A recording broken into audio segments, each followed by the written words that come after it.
The world's a pretty big place. With our busy lives, no reasonable person can be expected to keep up with the biggest headlines each week, so I'm here to do it for you. This is Tony Pearson coming to you on behalf of WHIP with this week's Big Picture. Happy belated Easter to anybody who, celebrates Easter, anybody who's listening to this.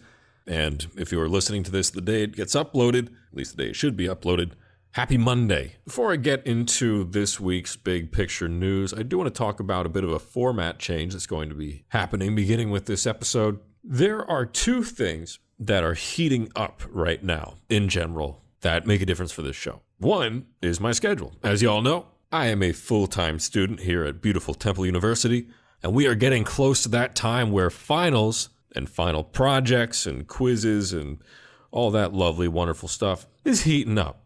The other thing that's heating up is the whole freaking world, with conflicts in Syria, saber rattling and bickering in North Korea.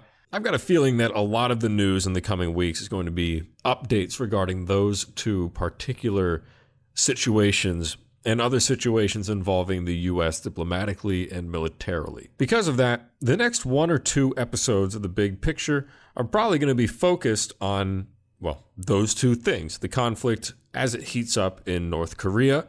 It's a big part of what we're going to talk about today. And any updates with the situation in general in the Middle East as the U.S. begins to take a more interventionist strategy, which is something that a lot of people did not expect, myself included. I will, of course, be talking about any other gigantic news stories. I'm not going to ignore things, but the next couple of episodes are going to be centered around those topics because, honestly, week in, week out, those are some pretty big deal things that I don't see going anywhere anytime soon. So, as a result of those two things, these episodes are going to be a little bit shorter and a little bit more focused. With that out of the way, I'm going to start things off by talking about some news that is, ironically enough, not related to either of those two things I just talked about. This is a big story that came kind of out of nowhere and is kind of a surprise to me. A lot of people have been kind of conspiracy theorizing that stuff like this has been going on, specifically in the pharmaceutical industry. But as far as I know, this is one of the first times we've seen this really happen on a large scale. According to internal emails reportedly leaked to the media from the staff at Aspen Pharmacare, which is a ginormous pharmaceutical company that produces a lot of cancer drugs. A lot of employees were calling for, and I'm quoting here, celebration over price hikes of these cancer drugs. And like I said, this has been revealed by reports of internal emails and an investigation on the subject. The staff at Aspen Pharmacare reportedly plotted to destroy stocks of the life-saving medicines during a 2014 price battle with the Spanish Health Service. They had purchased 5 different cancer drugs from British firm GlaxoSmithKline, or GSK, and then tried to sell the medicines in Europe for up to 40 times their previous price. One example of this, listed by The Independent in the UK, is that of the generic chemotherapy drug called busulfan, which is used to treat leukemia. This drug rose from £5.20 to £65.22 in 2013 in England and Wales, which of course is a huge price hike. The other 4 drugs also experienced price hikes, often of up to 400%. These actions have cost healthcare services such as the NHS in England ludicrous amounts of money, and they also cost consumers a lot of money because these are drugs that one way or another people will buy. In fact, that's why companies can get away with these kinds of price hikes. The demand for these drugs is not based on the price. It's based on the fact that the people who are taking them don't want to die. In one of the confidential emails published by the Times, an Aspen employee appeared to write, and I'm quoting here, "We've signed new reimbursement and price agreements successfully. Price increases are basically on line with European target prices. Leukeran a bit higher. Let's celebrate." Other emails did suggest that the staff were planning on destroying other drugs to drive up price even more. Yeah, at this point you get the picture, I think. It's a company destroying, or at least planning to destroy, life-saving drugs while they hike the prices in order to turn a profit on something that they know people are going to buy anyway, not because they have the money to, but because they don't want to die. This is a disgusting action by a large pharmaceutical company. This is the kind of stuff that I feel like is usually chalked up to being a conspiracy theory. You know, why would a company destroy cancer drugs just to make money? I mean, that's literally evil.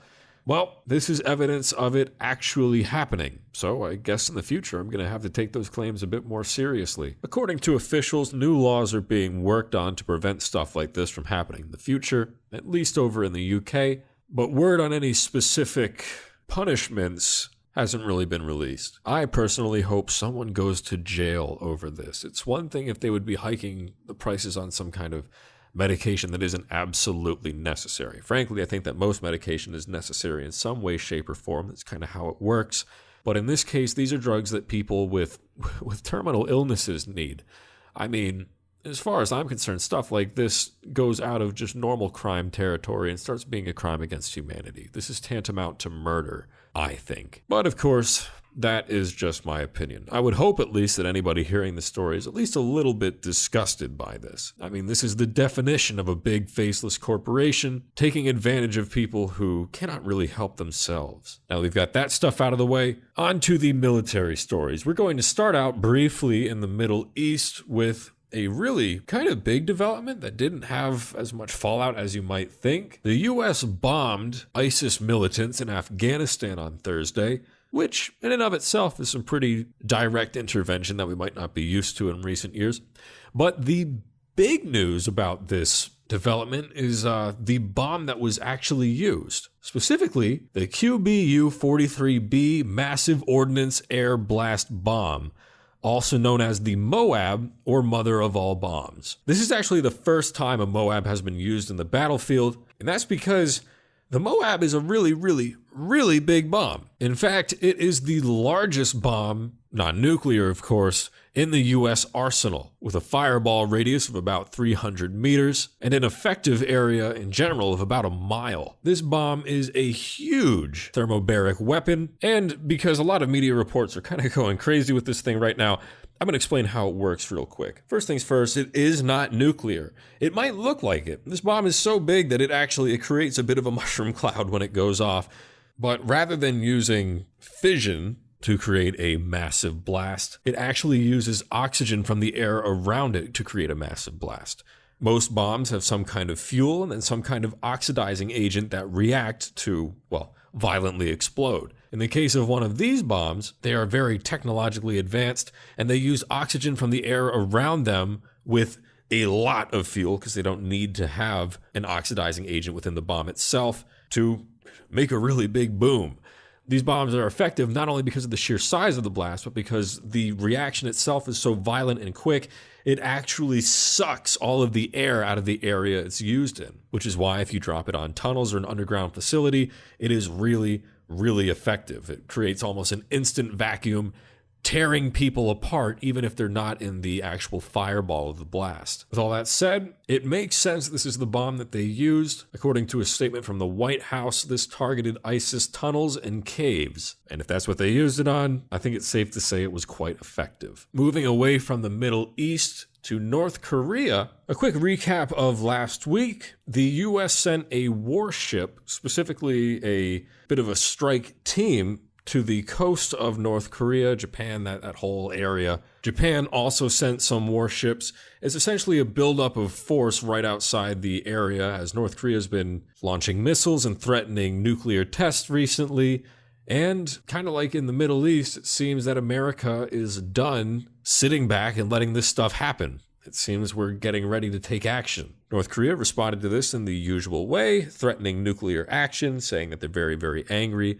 The usual stuff, and then they were quiet for a few days. Well, that stopped happening just this weekend as the North attempted to launch a ballistic missile. It's assumed that this would have been a test. Usually when things start to heat up, North Korea just starts testing missiles and stuff like that to show, hey, look everybody, we've got these missiles, don't mess with us. But this one was a bit unique in that when they attempted to launch this missile, which has not yet been identified what type it is, it blew up immediately. It did not even make it off the ground. This launch was reported by South Korean military and the US Navy, and they've all got a lot of eyes on North Korea right now. But a more interesting part of the story is that the launch may have actually been sabotaged. There have been some reports that the US has the technology to disrupt the sort of electronic equipment that powers these missiles. So a lot of people seem to think that this may have been a show of cyber force from the US, although none of these reports are confirmed. It wouldn't be out of character right now though, because like I mentioned earlier,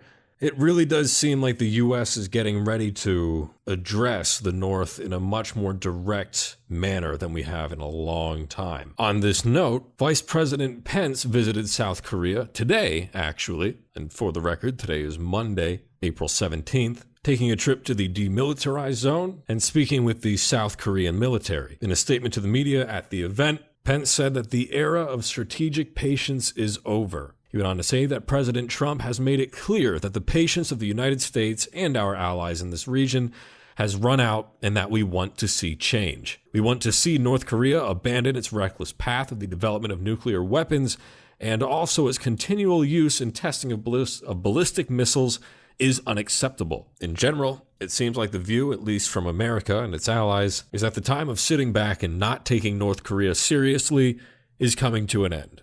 And it seems like if North Korea continues to posture in the way it has for the past couple of years, actual military action may be taken. What happens in the next few weeks is totally up in the air, but you can bet I'm going to report on it. Coming to you guys on behalf of WHIP, I'm Tony Pearson, and this is The Big Picture. I'll be back next week with more updates on these stories.